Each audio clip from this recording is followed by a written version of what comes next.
Hello, good morning guys! Sa video ito, gagawa ako ng green rice. Healthy green rice. Kasi nakakasawa naman yung pagkain ng mga amo ko. Ang sasarap ng pagkain nila pero gusto ko talaga may gulay. Kaya para hindi na ako araw-araw gumawa ng pagkain na may gulay, naisipan ko itong recipe na ito kasi nakita ko rin dati sa madam ko na Belgian na 10 years ago galing nung sa Saudi pa ako. Ginawa niya, nagsaing siya pero may mga green leafy ang sinaing niya kaya naisip ko na gagawin ito. Ginagawa ko ito dati pa nung nasa Saudi pa ako, nung nagtatrabaho pa ako sa company kasi ayaw ko magluto araw-araw. Ito naisipan ko. Ito yung mga ingredients guys. 1 cup of rice. Ito, isang mug ng rice. Actually, India Gate basmati rice. Frozen vegetables. Lahat-lahat na yata ng vegetables finreeze ko. Hinugasan ko muna, tapos finely chopped. Tapos, lagay ko sa freezer. Para kung kailangan ko, kukuha na lang ako.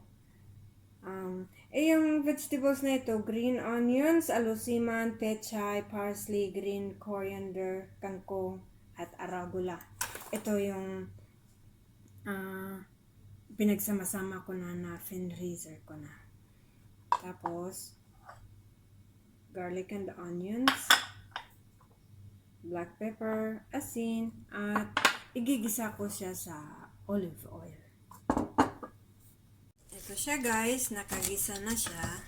Hihintayin ko lang na maluto na siya, na okay na ang pagkagisa niya.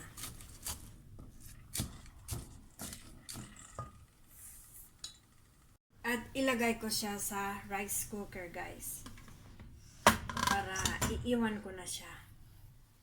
Ayan, nasa rice cooker na. At i-click na lang yung cook. Takpan at babalikan ko in a few minutes. Para madali lang siya guys, kahit busy ako, ilalagay ko lang siya sa ref.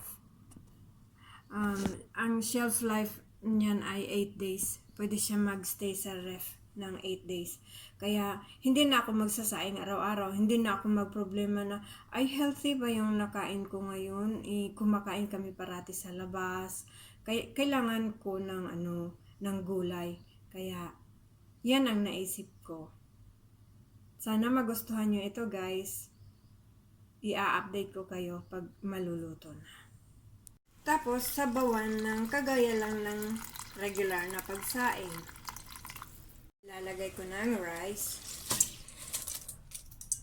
Oh guys, ang isa pa sa mga ingredients ng gulay na ito ay cauliflower.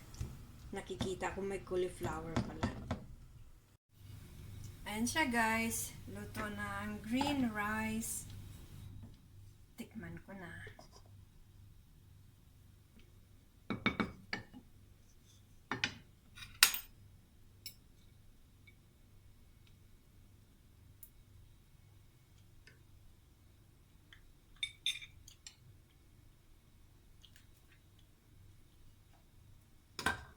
Sarap. Ngayon maghanap na lang ako ng chicken or meat na galing kay madam para kumpleto na yung pagkain ko sa buong araw. Kasi fruits hindi ako masyado guys kasi maasim tsaka sweets. Ayaw ko na ng sweets galing sa fruits kasi nakakadagdag daw ng timbang. Kaya iniiwasan ko na. 46 na ako, kaya iniiwasan ko na ang matatamis. Kaya sinisigurado ko na lang sa isang araw makakain ako ng gulay at meat o di kaya itlog. Yun, simple lang para yung kailangan na vitamins ko sa isang araw makukuha ko na doon sa gulay. Kaya yun guys, salamat sa panonood.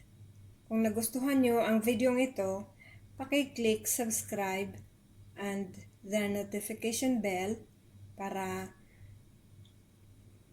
makapanood pa kayo ng more of my videos tungkol sa fun and healthy living.